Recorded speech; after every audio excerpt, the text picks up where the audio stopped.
Powerful people can abuse their position, and the community expects them to be held accountable. That's where the KPBS investigations team comes in. If you have a tip for us, send an email to investigations@kpbs.org or message on the Signal app at 619-594-8177.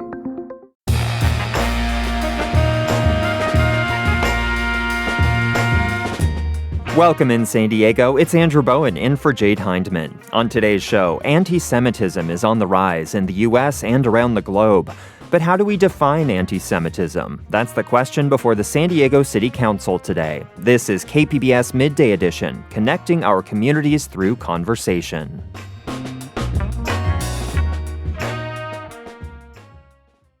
Last week, a man armed with a rifle drove a car into a synagogue in Michigan. He died after exchanging gunfire with security officers. It's a recent example of rising anti-Semitism in the United States and around the globe. Well, the San Diego City Council today will be discussing anti-Semitism. Councilmember Stephen Whitburn is proposing adopting a definition crafted by the International Holocaust Remembrance Alliance. It's a definition that's been widely adopted by countries, states, cities, and schools, but critics say it's imprecise and could have broader implications for freedom of speech. Here to unpack all of this is Jonathan Grobart. He's a professor of political science at San Diego State University. And Professor, thank you for joining us. Oh, happy to be here, Andrew. I'd like to start by grounding this conversation in your own lived experience. Tell me about the times and the manners in which you've been attacked or harassed for being Jewish. Well, look, it goes back to when I moved from Jewish day schools to public schools. Suddenly, I was no longer around just all Jews. And so just being seen as different, alien, even though my public high school had over 10% Jewish people, but there already was just most of it was loose, and you just kind of got used to it. In college, I went to the University of Pennsylvania, which at those days was over a third Jewish. Nevertheless, I was unlucky. One evening, I was returning from the library to my off-campus apartment, and there happened to be basically three big guys from another university. Penn had just beaten them in basketball. And they were drunk, and they were just screaming out anti-Semitic comments. And I happened to be walking nearby, and they asked if I was Jewish. Perhaps I stupidly said yes. And, they charged me, so they hit me. Fortunately, it was broken up quickly. That was the only time I'd been violently beaten. Then it kind of comes up periodically. I had a bad experience not too long ago in 2017. I had a Facebook post that went viral. And there were mostly just complaints that another liberal professor who's bashing America. Some were just attacking me for being a professor, but a good chunk, I'd say maybe 10%, were attacking me because I was Jewish. Even heard things like Jew bastard, hook nose bastard, and so. And there were threats of violence, and there was the common allegation against Jews that you're not really an American. Do you think this is a common experience for Jewish people? And how have you observed the rise in anti-Semitism recently? I do think it's a common experience. I tend to think it's worse for people my age. I happen to be 62 now because I think the country's become far more diverse. There's all sorts of other minorities to pick on. I think perhaps Jews are not as top in the list as they were kind of when I was growing up. On the other hand, I think anti-Semitism has grown. A lot of it is just because of the growth in general racism. So anti-immigrant bashing, it tends to extend toward Jews, even though the bulk of Jews are not immigrants in the United States, but they're still seen as aliens and basically fellow travelers. And these things like Jews will not replace us. The idea is not literally, I think, that the Jews are going to replace American non-Jews, but that Jews are encouraging all these non-European immigrants to come in. So they're still seen as pulling the levers. Well, let's talk about the International Holocaust Remembrance Alliance, or IHRA. They have a definition of anti-Semitism that the City Council will be discussing today. What is this organization, and how do they define anti-Semitism? Okay, so look, I'll just back up briefly. The origins of what later became the IHRA definition were this European Union monitoring group on hate and extremism in general. It wanted to look at incidents of anti-Semitism around 2004.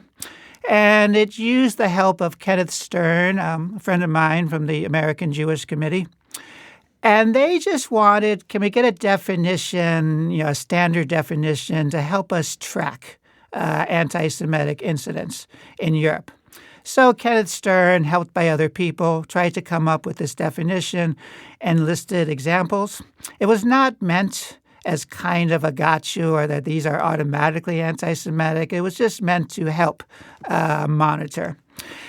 It was a clumsy definition. I hope Ken would even acknowledge that now. If you read the definition, it's simple but kind of bulky. Anti-Semitism is a certain perception of Jews which may be expressed as hatred toward Jews. Rhetorical and physical manifestations of anti-Semitism are directed toward Jewish or non-Jewish individuals and or their property, toward Jewish community institutions and religious facilities. It's a mouthful. It starts a certain perception of Jews. I think it was pretty clumsy at first. But what's most controversial is they added 11 examples that they say contemporary examples of anti-Semitism in public life, taking into account the overall context, include but are not limited to. And the three most controversial examples are these.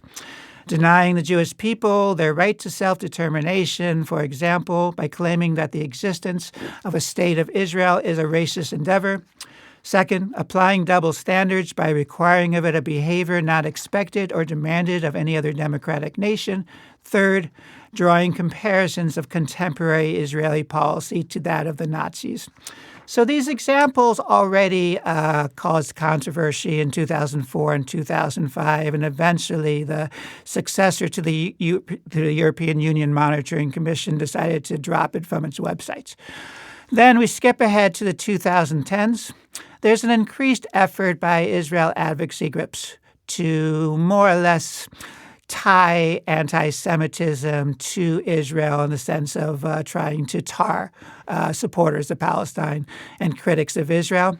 And so they like this definition now, not because of its clarity, but because it could be used to help that objective.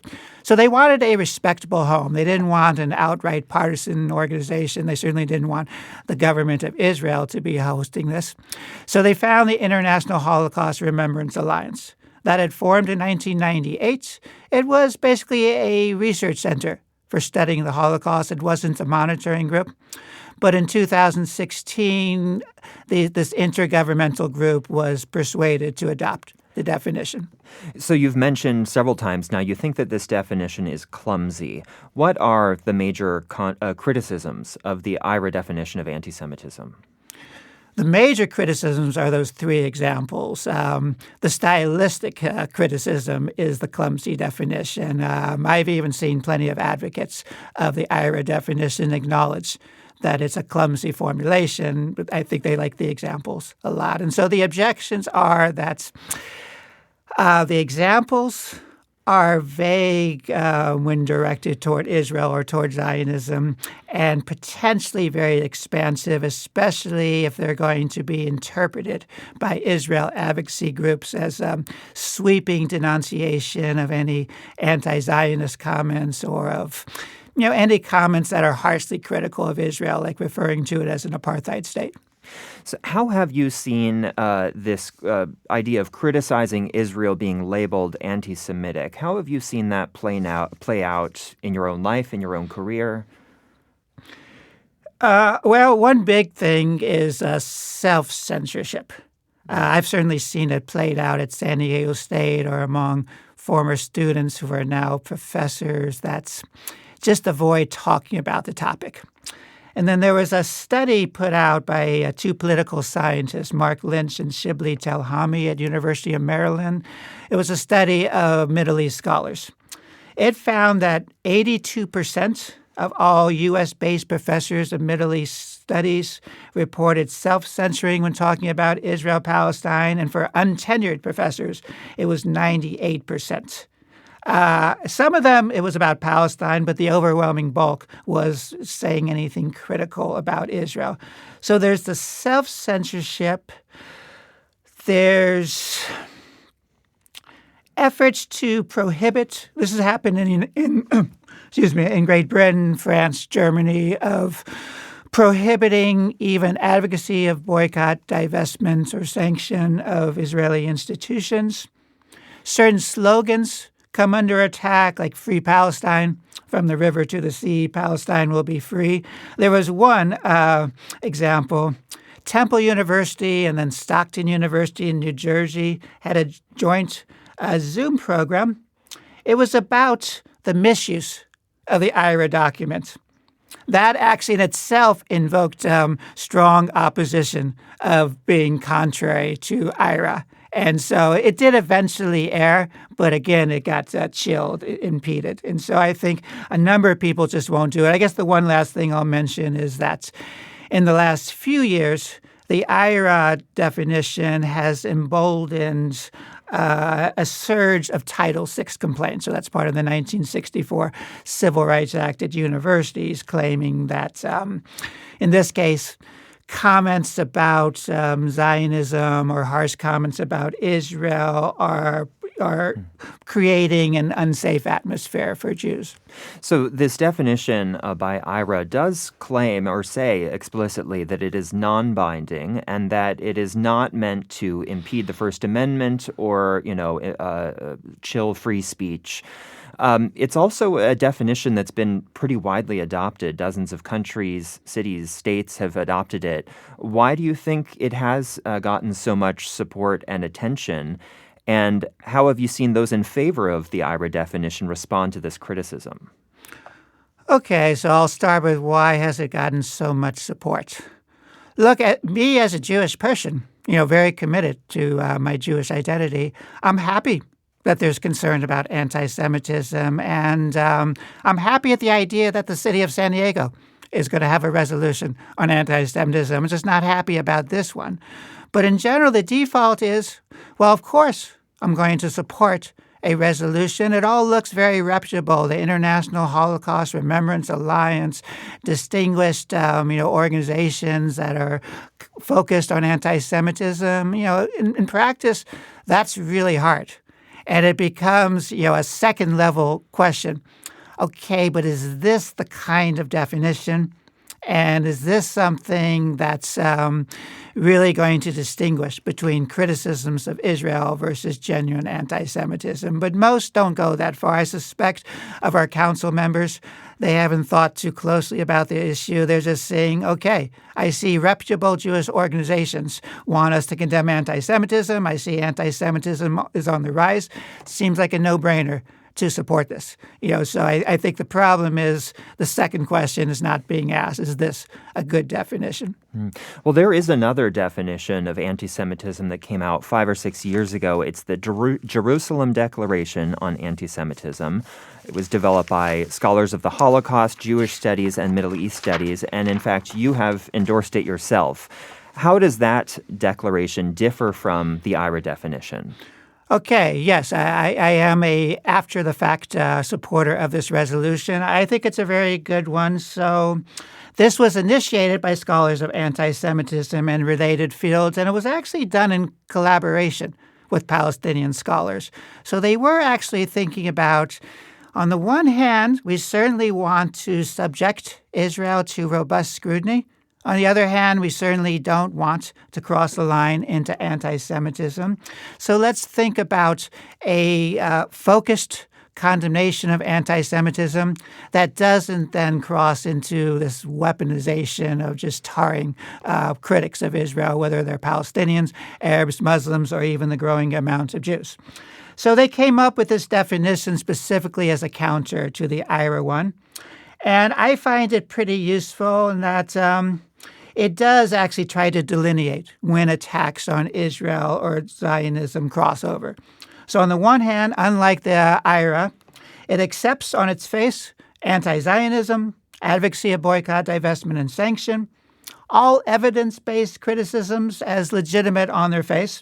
It then draws the line at attacks that apply classical anti-Semitic tropes to Israel, blames Jews as such for Israel's actions, like, attacking a synagogue, for example, accusing Jews of dual loyalty, or denying any Jewish attachment collective rights to the area known as Israel-Palestine.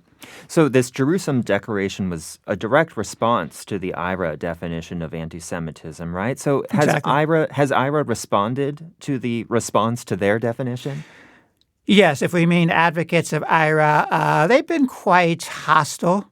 To them, look, I think the reasons they're hostile toward the Jerusalem Declaration of Anti-Semitism is it doesn't say off the bat that anti-Zionism is automatically anti-Semitism. And for them, boycott, divestment, sanction is the ultimate evil. They see no justification. And the fact that the JDA is saying that on its face it's legitimate, it would all depend. If it's being linked with crude anti-Semitic stereotypes, well, that part would be anti-Semitic. And what another expert on American Jewish identity in Israel-Palestine, Derek Penzlar, argued is that the JDA plays up a solidarity. That is, anti-Semitism is part of racism, hostility in general. For the bulk of the IHRA supporters, they really want to play up the distinct nature of anti-Semitism. To them, they see it as a problem to lump it with other types of racism. We've just got a minute left, but I'd like to ask you, what do you think needs to be done about anti-Semitism at the local level? I think two big things. One, besides just good kind of security measures, for synagogues, Jewish institutions, is, I think, tackling the bigger issue of racism, anti-immigrants, and how it's linked toward anti-Semitism. And the other part is promoting just nuanced, thoughtful discussions of Israel-Palestine. I guess the third thing actually would be promoting much deeper discussion, collaboration among Jewish, Muslim, and Palestinian local groups. Yeah. Well, I've been speaking with SDSU political science professor Jonathan Grobart. Professor Grobart, thank you for joining us and sharing your insight. Thank you very much, Andrew.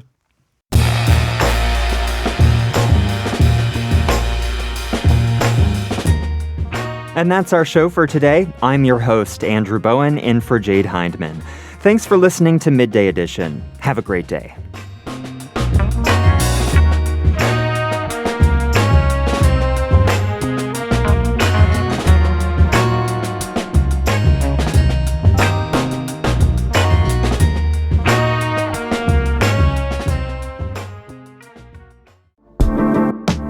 I'm Lawrence K. Jackson, host and producer of the San Diego News Now podcast. It's a daily podcast airing every morning. We cover news pertaining to all 18 cities in the county, weekend events, and even some casual conversations. You can listen to the San Diego News Now podcast wherever you get your podcasts.